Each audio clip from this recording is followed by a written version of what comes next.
Admiral Richard Byrd was a highly regarded explorer, and in 1947 he headed the Operation High Jump down to Antarctica, and after he passed, his son found his diary and published it. And here is an excerpt from the diary itself. Flight log, Base Camp, Arctic, February 19th, 1947. 0600 hours. All preparations are complete for flight north, and we are airborne with full fuel tanks at 0610 hours. 0620 hours. Fuel mixture on starboard engine seems too rich. Adjustment made, and Pratt & Whitney's running smoothly. 0730 hours. Radio check with base camp. All is well, and radio reception is normal. 0740 hours. Note slight oil leak on starboard engine. Oil pressure indicator seems normal, however. 0800 hours. Slight turbulence noted from easterly direction at altitude of 2321 feet. Correction to 1700 feet. No further turbulence, but tailwind increases. Slight adjustment in throttle controls. Aircraft performing very well now. 0815 hours. Radio check with base camp. Situation normal. 0830 hours. Turbulence encountered again. Increased altitude to 2900 feet. Smooth flight conditions again. 0910 hours. Vast ice and snow below. Note coloration of yellowish nature and disperse in a linear pattern. Altering course for a better examination of this color pattern below. Note reddish or purple color also. Circle this area 2 full turns and return to assigned compass heading. Position check made again to base camp and relay information concerning coloration of the ice and snow below. 0910 hours. Both magnetic and gyro compasses beginning to gyrate and wobble. We are unable to hold our heading by instrumentation. Take bearing with the sun compass, yet all seems well. The controls are seemingly slow to respond and have sluggish quality, but there is no indication of icing. 0915 hours. In the distance is what appears to be mountains. 0949 hours. 29 minutes elapsed flight time from the first sighting of the mountains. It is no illusion. There are mountains, and consisting of a small range that I've never seen before. 0955 hours. Altitude changed to 2950 feet, encountering strong turbulence again. We are crossing over a small mountain range and still proceeding northward as best as can be ascertained. Beyond the mountain range is what appears to be a valley with a small river or stream running through the center portion. There should be no green valley below. Something is definitely wrong and abnormal here. We should be over ice and snow. To the port side are great forests growing on mountain slopes. Our navigation instruments are still spinning. 10:05. I alter altitude to 1400 feet and execute a sharp left turn to better examine the valley below. It is green, with either moss or type of tight-knit grass. The light here seems different. I cannot see the sun anymore. We make another left turn and we spot what seems to be large animal of some kind below. It appears to be an elephant. No, it looks more like a mammoth. This is incredible, yet there it is. Decrease altitude to 1,000 feet and take binoculars to better examine the animal. It is confirmed. It is definitely a mammoth-like animal. Report this to base camp. 10:30 hours. Encountering more rolling green hills now. The external temperature indicator reads 74 degrees Fahrenheit. Continuing on our heading now. Navigation instruments seem normal now. I am puzzled over the actions. Attempt to contact base camp. Radio is not functioning. 11:30 hours. Countryside below is more level and normal, if I may use that word. Ahead we spot what seems to be a city. This is impossible. Aircraft seems light and oddly buoyant. The controls refuse to respond. My God. Off our port and starboard wings are strange type of aircraft. They are closing rapidly alongside.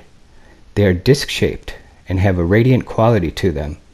They are close enough now to see the markings on them. It is a type of swastika. This is fantastic. Where are we? What is happening? I tug at the controls again. They will not respond. We are caught in an invisible vice grip of some type. A radio crackles and voice comes through in English for what it perhaps is a slight Nordic or Germanic accent. The message is, "Welcome, Admiral, to our domain. We shall land you in exactly 7 minutes. Relax, Admiral. You're in good hands. I note the engines of our plane have stopped running. The aircraft is under some strange control and is now turning itself. The controls are useless." 11:40 hours. Another radio message received. We begin the landing process now, and in moments the plane shudders slightly and begins to descend, as though caught in some great unseen elevator. The downward motion is negligible, and we touch down with only a slight jolt. 11:45 hours. I'm making a hasty last entry in the flight log. Several men are approaching on foot toward our aircraft. They are tall with blonde hair. In the distance is a large, shimmering city, pulsating with rainbow hues of color. I do not know what is going to happen now, but I see no signs of weapons, and those approaching. I hear now a voice ordering me by name to open the cargo door. I comply. End log. From this point on, I write all the following events here from memory. It defies the imagination, and would seem all but madness if it had not happened. The radio man and I are taken from the aircraft, and we are received in a most cordial manner. We then boarded on a small platform-like conveyance with no wheels. It moves us towards the glowing of the city with great swiftness. As we approach, the city seems to be made of crystal material. Soon we arrive at a large building that is a type I have never seen before. It appears to be right out of the design board of Frank Lloyd Wright, or perhaps more correctly, out of a Buck Rogers setting. We are given some type of warm beverage which tasted like nothing I've ever savored before. It is delicious. After about 10 minutes, 2 of our wondrous appearing hosts come to our quarters and announce that I am to accompany them. I have no choice but to comply. I leave my radio man behind, and we walk a short distance and enter what seems to be an elevator. We descend downward for some moments. The machine stops, and the door lifts silently upward. We proceed down a long hallway that is lit by rose-colored light and seems to be emanating from the walls themselves. One of the beings motions to us to stop before a great door.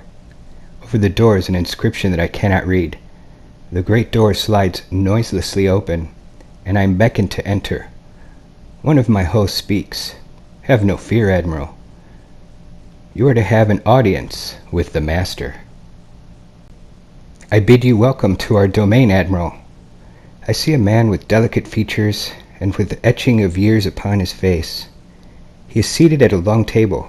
He motions me to sit down in one of the chairs. After I am seated, he places his fingertips together and smiles. He speaks softly again and conveys the following. "We have let you enter here because you are of noble character and well known on the surface world, Admiral." "Surface world?" I half gasp under my breath. "Yes," the Master replies with a smile. "You are in domain of the Ariani, the inner world of the earth. We shall not long delay your mission, and you will be safely escorted back to the surface and for a distance beyond. But now, Admiral, I shall tell you why you have been summoned here. Our interest rightly begins just after your race exploded the first atomic bombs over Hiroshima and Nagasaki, Japan. It was at that alarming time we sent our flying machines, the Flugelrods, to your surface world to investigate what your race had done. That is, of course, past history now, my dear Admiral, but I must continue on. You see, we have never interfered before in your race's wars and barbarity, but now we must, for you have learned to tamper with a certain power that is not for man, namely, that of atomic energy. Our emissaries have already delivered messages to the powers of your world, and yet they do not heed. Now you have been chosen to be witness here. that our world does exist. You see, our culture and science is many thousands of years beyond your race, Admiral. I interrupted. But what does this have to do with me, sir?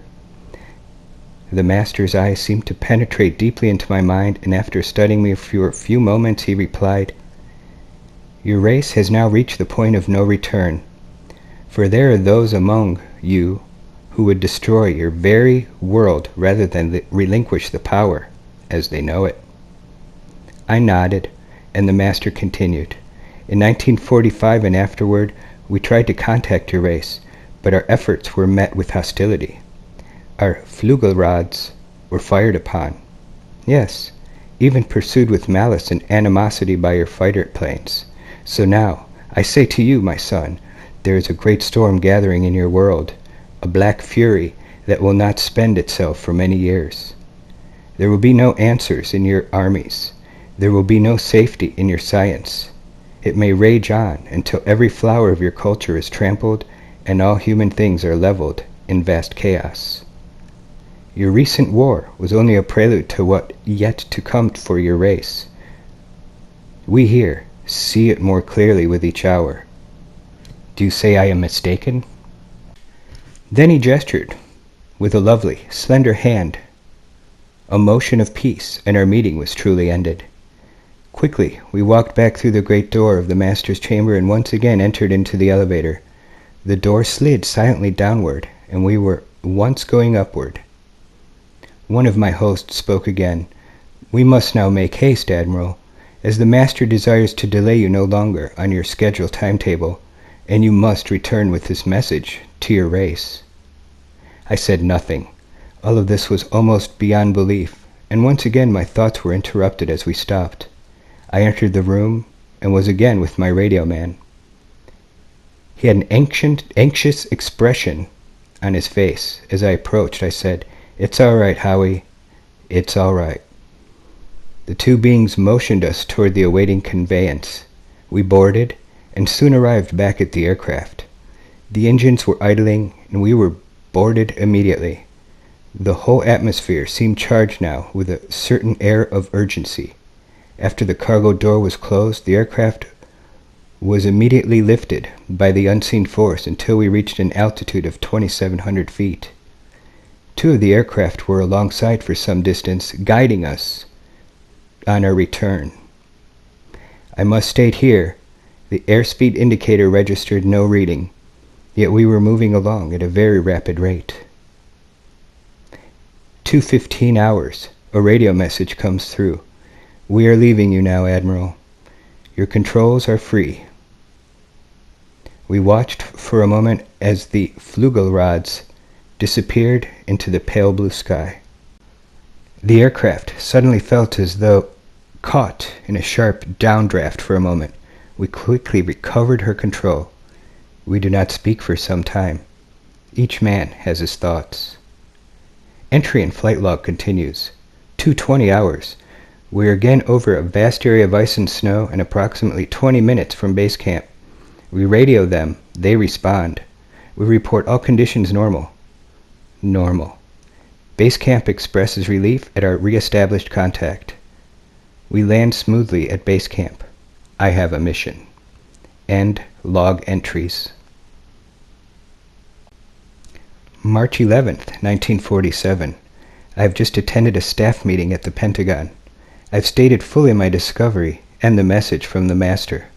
All is duly recorded. The President has been advised. I am now detained for several hours. 6 hours, 39 minutes to be exact. I'm interviewed intently by top security forces and a medical team. It was an ordeal. I'm placed under strict control via the national security provisions to this United States of America. I am ordered to remain silent regard to all that I have learned on the behalf of humanity. Incredible. I am reminded that I am a military man and must obey orders. December 30th, 1956. These last few years elapsed since 1947 have not been kind. I now make my final entry in this singular diary. In closing, I must state that I have faithfully kept this matter secret as directed all these years. It has been completely against my values of moral right. Now I seem to sense the long night coming on, and the secret will not die with me. But as all truth shall, it will triumph, and so it shall. This can be the only hope for mankind.